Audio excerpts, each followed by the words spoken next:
ونشهد أن سيدنا محمدا عبده ورسوله الذي أرسله بالحق بشيرا ونذيرا وسراجا منيرا. أما بعد، فأعوذ بالله من الشيطان الرجيم. بسم الله الرحمن الرحيم. واتبع سبيل من أناب إلي. وقال الله تبارك وتعالى في مقام آخر: ألا إن أولياء الله لا خوف عليهم ولا هم يحزنون. صدق الله العظيم. وقال النبي صلى الله عليه وسلم: ذكر الأنبياء من العبادة وذكر الصالحين كفارة. صدق رسوله النبي الكريم. ادب کا خیست زیر آسمان از عرش نازکتر نفس بن کر دمی آئے جنید و باعزی جا ہزار بار بشویم دہن زموش کو گلاب ہنوز نام تو گفتن کمال بے حبیز. ہنوز نام تو گفتن کمال بے حبیز. کس لیے فکر کرے حشر کے دن کیا ہوگا؟ اجی سامنے سرکار کے جو بھی ہوگا وہ اچھا ہوگا. جذبہ عشق بتا وقت وہ کیسا ہوگا؟ سامنے جب میرے سرکار کا روزہ ہوگا. کالے رنگ کے کالے اعمال امت کے چھپ جائے. کالے رنگ کے کالے اعمال امت کے چھپ جائے. اسی لیے نبی نے چنی ہے کالی کملی اپنی. اسی لیے نبی نے چنی ہے کالی کملی اپنی. نہ تخت و تاج نہ لشکر و سپاہ میں ہے. نہ تخت و تاج نہ لشکر و سپاہ میں ہے. جو بات مرد خنندر کی بارگاہ میں ہے.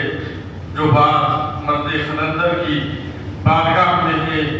نگاہ ولی میں وہ تاثیر دیکھی. نگاہ ولی میں وہ تاثیر دیکھی. بدلتی ہزاروں کی تقدیر دیکھی. بدلتی ہزاروں کی تقدیر دیکھی. ضرور جائیے ان مردان حق کی خبروں پر. ضرور جائیے ان مردان حق کی خبروں پر. ملے گی بھی تم کو ان کے مکانوں سے. ملے گی بھی تم کو ان کے مکانوں سے. غوث اعظم ہماری بگڑی کو بنانے والے. غوث اعظم ہماری بگڑی کو بنانے والے. رب کے محبوب محمد کے گھرانے والے. رب کے محبوب محمد کے گھرانے والے.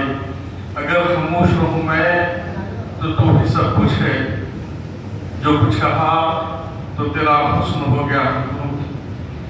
مولا تعالیٰ کا بے حد فضل و احسان ہے کہ اللہ رب العزت کی توفیق و عنایت سے ہم اور آپ جمعۃ المبارک کی ان برکت والی ساعتوں سے استفادہ فرما رہے ہیں. میں نے خطبہ مسنہ میں جس آیت مبارکہ کی تلاوت فرمائی گزشتہ 2 جمعہ سے اسی آیت مبارکہ پر گفتگو ہو رہی ہے. اور ان آیات مبارکہ کے تحت میں نے آپ حضرات کے سامنے اولیاء اللہ اور حضور غوث اعظم رضی اللہ تعالیٰ عنہ کی شان و مرتبے کے متعلق چند باتیں گوشگزار فرمائی تھی کہ اللہ رب العزت اپنے دوستوں کو اپنے اولیاء کو کیا شان و مرتبہ عطا فرمایا ہے. اور ان میں جو اس کے اولیاء ہیں, جو اس کے دوست ہیں, جو اس کے محبوبین ہیں, ان محبوبین میں اللہ رب العزت نے حضور محبوب سبحانی, خطب ربانی, اشارات معانی, خندیل نورانی, ہیکل سمدانی, شیخ عبدالقادر جیلانی, غوث اعظم بلال پیر رضی اللہ تعالیٰ عنہ کو کیا مقام و مرتبہ عطا فرمایا ہے. ہم اولیاء سے محبت کرتے ہیں, ہم حضور غوث پاک رضی اللہ تعالیٰ عنہ سے محبت کرتے اس کی وجہ یہی ہے کہ یہ اللہ کے محبوبین ہیں، اللہ ان سے محبت فرماتا ہے، اللہ ان سے محبت فرماتا ہے، اور ان کے متعلق کہا گیا یحبہم و یحبونہ، وہ اللہ سے محبت کرتے ہیں اور اللہ ان سے محبت کرتا ہے، وہ اللہ سے محبت کرتے ہیں اور اللہ ان سے محبت کرتا ہے۔ تو ہم بھی ان لوگوں سے اسی لیے محبت کرتے ہیں کہ اللہ ان سے محبت کرتا ہے، اور روایات میں آتا ہے کہ اللہ جن سے بھلائی کرنا چاہتا ہے، جن کو اللہ جن کے ساتھ نیکی کرنا چاہتا ہے، تو اللہ رب العزت ان کو اپنے محبوبین کی محبت عطا فرما دیتا ہے، اپنے محبوبین کی محبت عطا فرما دیتا ہے۔ تو یہ اللہ کا لاکھ لاکھ شکر ہے کہ اللہ نے ہمیں اپنے محبوبوں کی محبت عطا فرمائی ہے، اپنے محبوبوں سے محبت کرنے والا بنایا ہے، اپنے محبوبوں کی تعظیم کرنے والا بنایا ہے، اپنے محبوبوں کا ادب کرنے والا بنایا ہے۔ یہ اللہ کی توفیق ہے۔ اس کا مطلب یہ ہے کہ اللہ ہمارے ساتھ بھلائی کرنا چاہتا ہے، اللہ ہمارے ساتھ بھلائی کرنا چاہتا ہے، اسی لیے اپنے محبوبوں کی محبت ہم کو عطا فرمائی، اسی لیے حضور بلال پیر کی محبت ہم کو عطا فرمائی ہے، اور اسی لیے ہم ان کا چرچا کرتے رہتے ہیں، ان کا تذکرہ کرتے رہتے ہیں، ان کی سیرت بیان کرتے رہتے ہیں، ان کے نعرے لگاتے رہتے ہیں، ان کے جھنڈے لگاتے ہیں، ان کی نیاز کرتے ہیں، ان کی یادگیری کرتے ہیں، اور ان سے اپنی عقیدت و محبتوں کا اظہار کرتے ہیں۔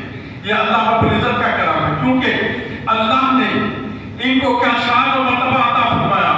میں نے گزارشات میں یہ کہا تھا، جب اللہ کسی کو اپنا محبوب بنا دیتا ہے تو اسے ساری مخلوقات پر تصرف عطا فرما دیتا ہے، ساری مخلوقات پر اختیار عطا فرما دیتا ہے، نہ صرف انسانوں پر، نہ صرف جنوں پر، بلکہ چرند پرند ہر چیز پر اللہ والوں کو اختیار عطا فرما دیتا ہے، اور نہ صرف اختیار عطا فرماتا ہے، یہ تمام چیزیں اللہ والوں سے محبت بھی کرتی ہیں، اللہ والوں سے محبت بھی کرتی ہیں۔ جیسے گزشتہ میں نے آپ حضرات کے سامنے کہا تھا کہ حضرت ہارون رشید کے بیٹے جب انہوں نے سب کچھ ترک کر بادشاہ کو ترک کر محل چھوڑ کر اللہ رب العزت کو راضی کرنے کے لیے جنگلوں کی طرف نکل پڑے، تو ان کا حال یہ ہو گیا، ان کا حال یہ تھا، دن رات اللہ رب العزت کی اطاعت و فرما برداری میں گزارتے۔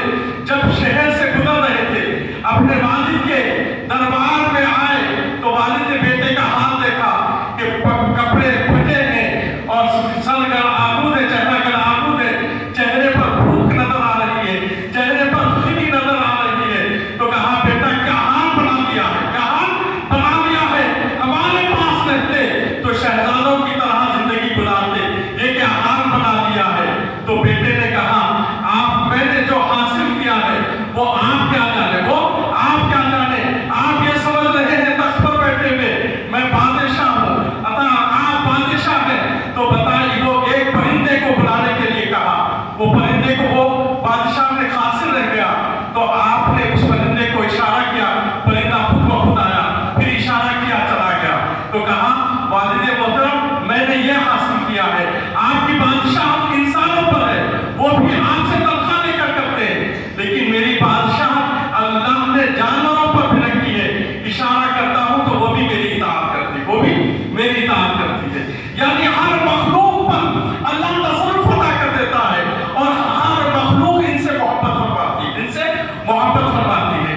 یہ ولی کی شان ہے، ولی کی شان ہے، اور حضور غوث پاک کی شان کا حال یہ ہے، اللہ نے آپ کو سید الاولیاء بنایا ہے، اللہ نے آپ کو سید الاخلاق بنایا ہے، تمام خطبوں کا سردار بنایا ہے، تمام اولیاء کا سردار بنایا ہے، اور آپ کی یہ شان ہے کہ اللہ نے آپ کو تمام مخلوق کے ساتھ ساتھ تمام اولیاء کے قلوب اور ان کے احوال پر تصرف عطا فرمایا ہے، اختیار عطا فرمایا ہے۔ میں نے حضرت شیخ شہاب الدین عمر سہروردی جو سہروردی سلسلے کے بانی ہیں، ان کا قول آپ حضرات کے سامنے رکھا تھا کہ آپ فرماتے ہیں میرے چچا جان نجیب الدین عبد القاہر سہروردی رحمۃ اللہ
اسی لیے میں ان کا ادب کرتا ہوں. تو یہ شان و مرتبہ وہ کو بیان کرنے والا کوئی عام انسان نہیں ہے.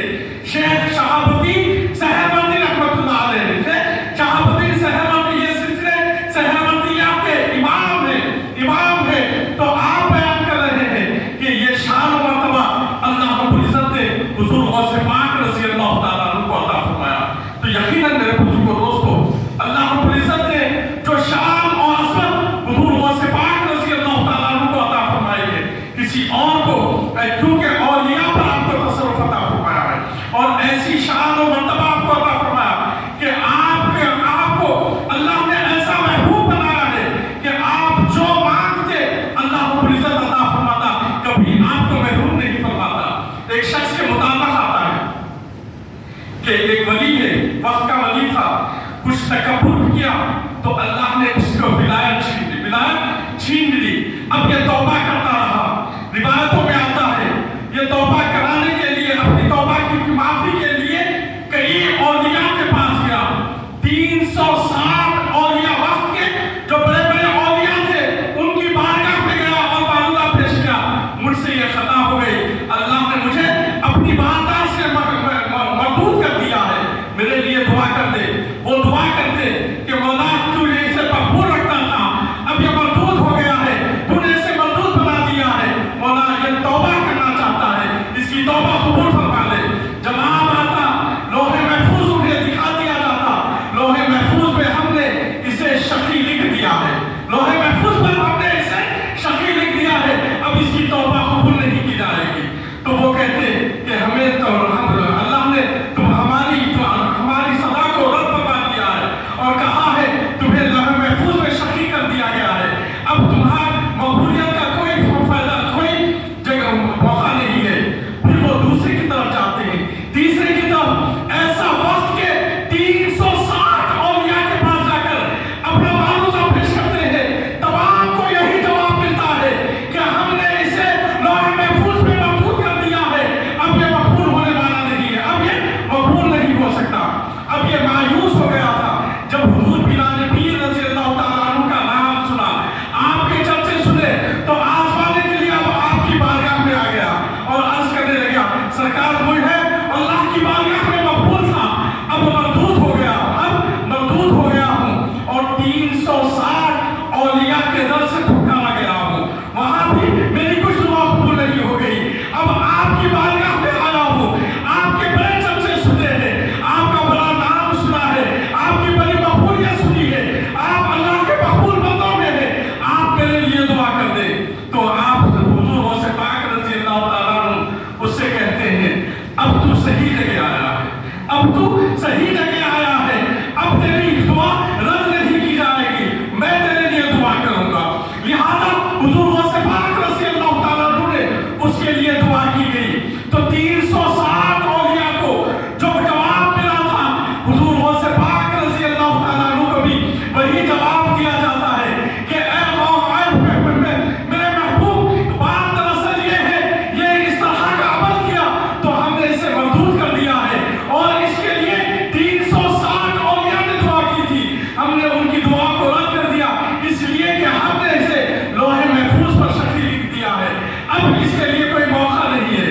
اب حضور غوث پاک رضی اللہ تعالیٰ عنہ نے عرض کی، مولا تعالیٰ تو قادر ہے مطلق ہے، آپ جسے چاہتے ہیں مقبول کو مردود کر دیتے ہیں. آپ بادشاہوں کے بادشاہ ہیں، تو دل ملک منتشا وطن سے ملک بھی منتشا، آپ جسے چاہے عزت دینے والے ہیں اور آپ اسے چاہے ذلیل و خوار کرنے والے ہیں. مولا قدرت آپ کے ہاتھ میں ہے اور آپ جسے چاہے مردود کر دیں، جسے چاہے مقبول کر دے، اور آپ کے ہاتھ میں اختیار میں ہے کہ مردود کو مقبول کر دے اور مقبول کو مردود کر دے. یہ آپ کے اختیار میں ہے، آپ کے اختیار میں ہے. آپ قادر ہیں اور میں عبد القادر ہوں، آپ کا بندہ ہوں، آپ اختیار رکھنے والے ہیں. مولا جب اگر اس کو تو نے مجھے اپنا محبوب بنایا ہے، اور محبوبوں کی شان یہ ہوتی ہے کہ محبوبوں کو رد نہیں کیا جاتا. اے مولا اگر تو نے مجھے اپنا محبوب بنایا ہے